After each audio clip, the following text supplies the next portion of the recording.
with plans for a match at the upcoming WWE Premium Live event and more. This is Wrestling Rambles. My name is John, and you're watching the Wrestling Report.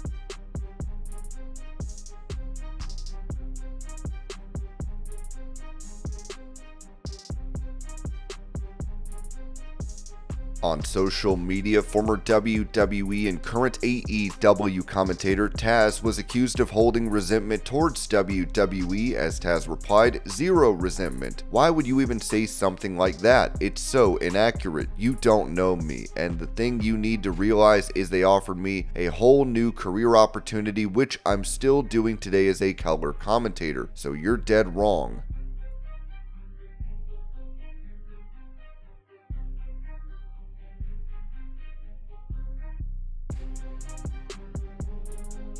Talking about plans for an AEW Collision show next month, Ringside News noted that AEW is pulling out all the stops this December with a special live broadcast of AEW Collision from the legendary Hammerstein Ballroom in New York City. Scheduled for December 21st, this will mark the first time AEW Collision has been held at the Hammerstein Ballroom, according to Mat Men Radio's Andrew Zarian. Known for its intimate setting and electric atmosphere, the Hammerstein Ballroom has hosted numerous memorable wrestling events over the years, making it an ideal choice for AEW's popular Saturday night show. While ROH Final Battle will take place at the same venue the night before, AEW's decision to follow it up with a live episode of Collision is a bold move that showcases the promotion's commitment to blending legacy and innovation. The Hammerstein Ballroom, synonymous with high-energy events and unforgettable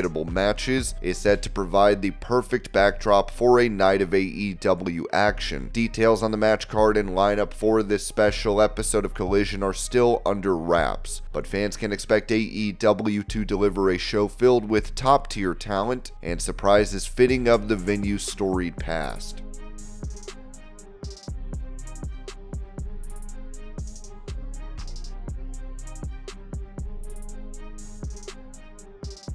On X, WWE star Asuka revealed that her items were taken, writing, "Amazon products delivered to our house were stolen by 3 children. Security cameras caught them stealing." She later said the Amazon package that was stolen the other day was found by a security guard and delivered to me. Thanks, security.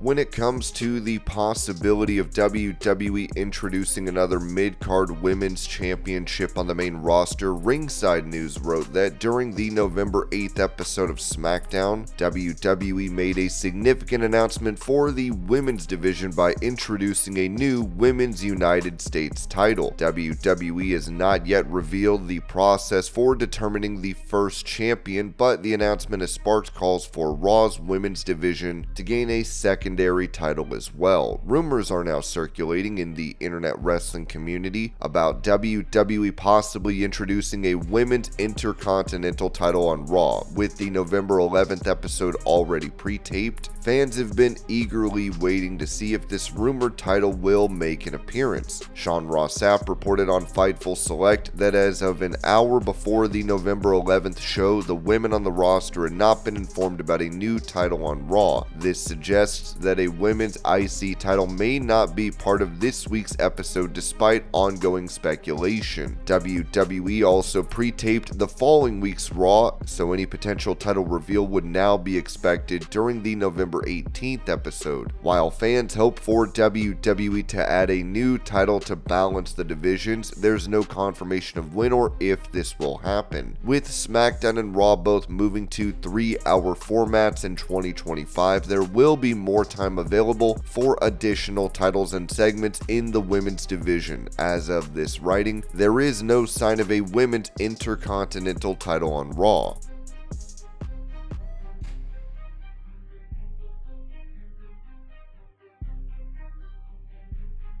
Going over how his run with AEW came about, Big Bill said this on Talk is Jericho. Per show, for a certain amount of time, I couldn't do certain other promotions. That ran out. Then I was on a handshake deal. He shared about his TNA contract situation. As he started hearing interest from other wrestling promotions, he made a move to secure his future. I asked them for a contract. They were like, we don't want to pay that much. I totally understand that, and that's what I thought I could get elsewhere. I worked on a handshake deal with them, and then the opportunity came with AEW, Bill revealed.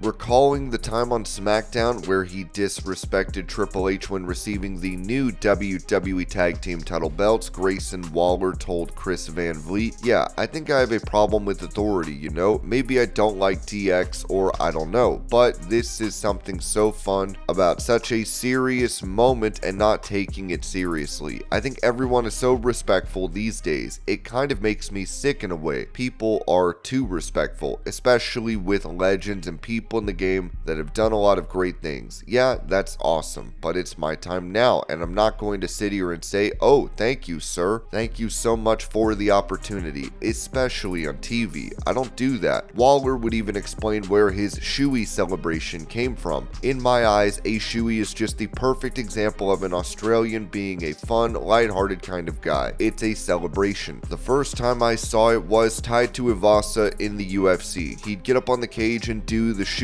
and it's just so ridiculous and silly, but I think that's part of the Australian fun. Then obviously Daniel Ricciardo does it in F1, so it became a thing where Australians, when they're on big stages, celebrate like this. The first one I did in NXT, I had to ask Shawn Michaels to do a shoey. I thought, how am I going to explain what a shoey is to Shawn Michaels of all people? Because it just sounds ridiculous, but surprisingly, he thought it was a great idea. I don't really know how, but I didn't have to explain it that much. He was in. I think it's a great example of what our culture is. Even in our biggest moments of celebration, we're doing something ridiculous like drinking beer from a shoe. We're not taking it seriously. You're drinking beer from a smelly shoe, and the funny thing is, it doesn't even faze me one bit. I don't even think twice. It's my shoe, you know? It is what it is. The other question I get is, do you wear the shoe afterward? And if it's a night out or something, yeah, I do. But the first one I did in NXT was just out of the boot I wore after the 25-minute deadline match, but I think that's part of the tradition. You're earning the beer, you're dealing with something disgusting, and in my head, it's a very Australian thing. You drink it so quickly, you don't even realize what you're doing.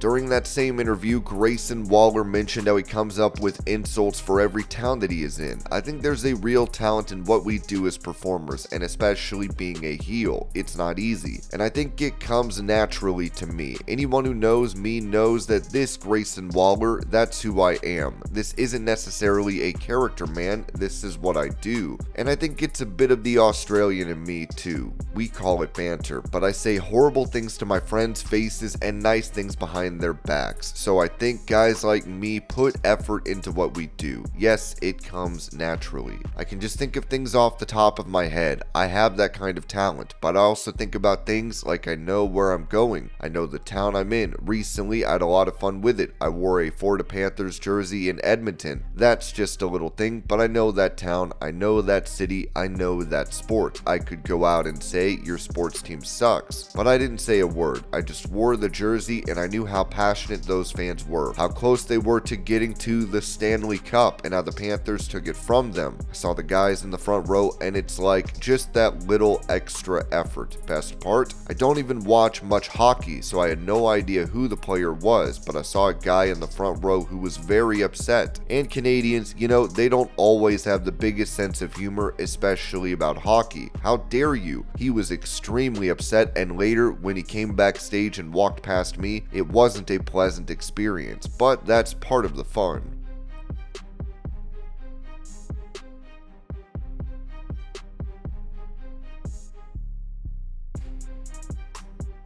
Also, Waller would say this about his tag team with Austin Theory, telling Chris Van Vliet, "Me and Theory, we didn't really know each other well. We'd met a few times before I got called up, but we just got along really well right from the start. We have similar mindsets when it comes to the business. We did a few little things together and I was like, we're both here to be great. We're not going to let anyone get in our way. We're going to work hard for it too." So we started working together a bit, then we started traveling more and we had the same schedule. Like, hey, we've got to wake up early because we've got to get to the gym. All those types of things. We have similar mindsets and it just kind of worked. I don't think it was ever a long-term plan, but it's one of those things that just worked so well that it stuck. I can't even remember how it all started. It's gone by so fast. I think it was something like I was just getting involved in something he was involved with, probably with Kevin Owens because that guy loves stunning us, but it started small, with me helping him out one week,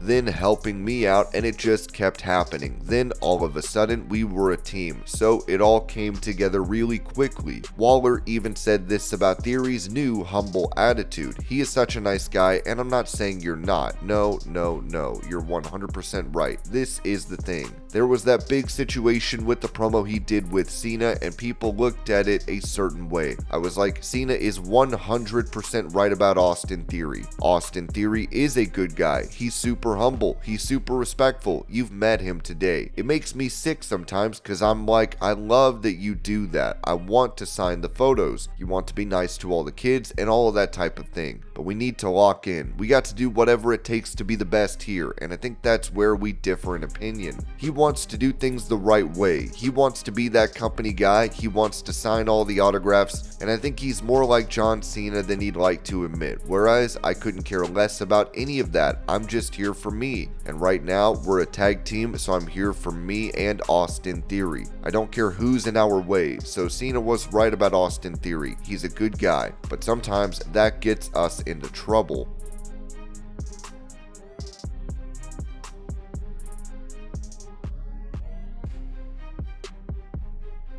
Touching on a return match to WWE, Booker T said this on his Hall of Fame podcast: "I would love to go out there and school Trick Williams just to show him the true technique and the art of the flow of going out there. The thing is, he has a lot of flow right now. He has a lot of rhythm, but there are a few things that we're going to have to work on. Getting in the ring with Trick, it would definitely be one of those dream come true matches."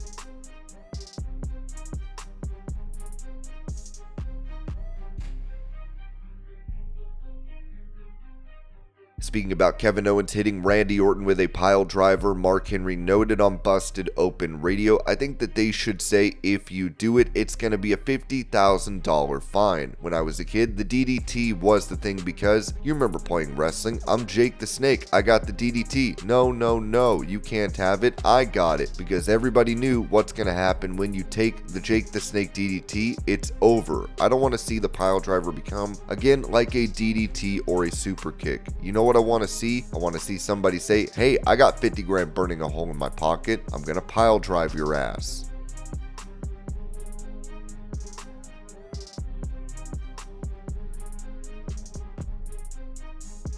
Giving an update on plans for Smackdown next week, Dave Meltzer said on Wrestling Observer Radio, the November 22nd Smackdown, which is Salt Lake City, they're going to be taping 2 shows. Because the 29th, which is the day after Thanksgiving, this would be, I think, the first time they've ever done this. They are not going to run a taping that night, so all the talent can spend Thanksgiving night with their families. If they have a Friday taping, it's in Salt Lake City. You got to fly out the day before. If it's not in the vicinity of the Northeast or the Southeast, because most of the talent lives in Florida. But the point of this all is they're letting people spend all Thanksgiving with their family, and they're going to get Friday off. The old ownership, they hadn't had people work Thanksgiving, but they did have people having to fly on Thanksgiving, to get to the Friday tapings. That's happened for years, so they're not doing that this year.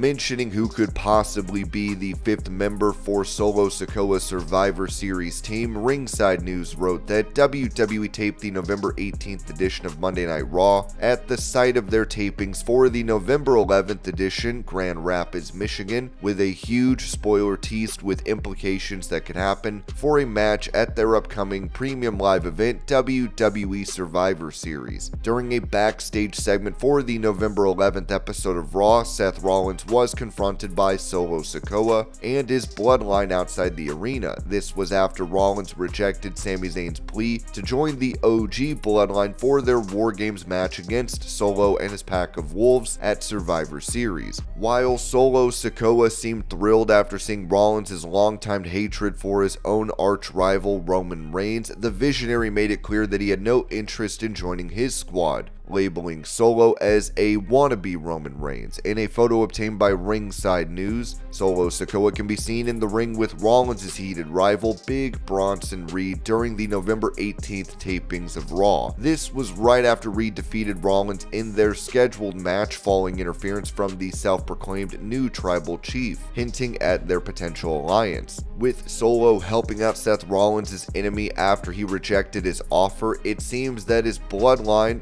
might have found their final member for Survivor Series, as one of the biggest matches in WWE history is set to go down in 2 weeks in Vancouver, Canada. And this was your pro wrestling news update. I hope you're all having a great day. Thank you so much for watching, and I will see y'all later.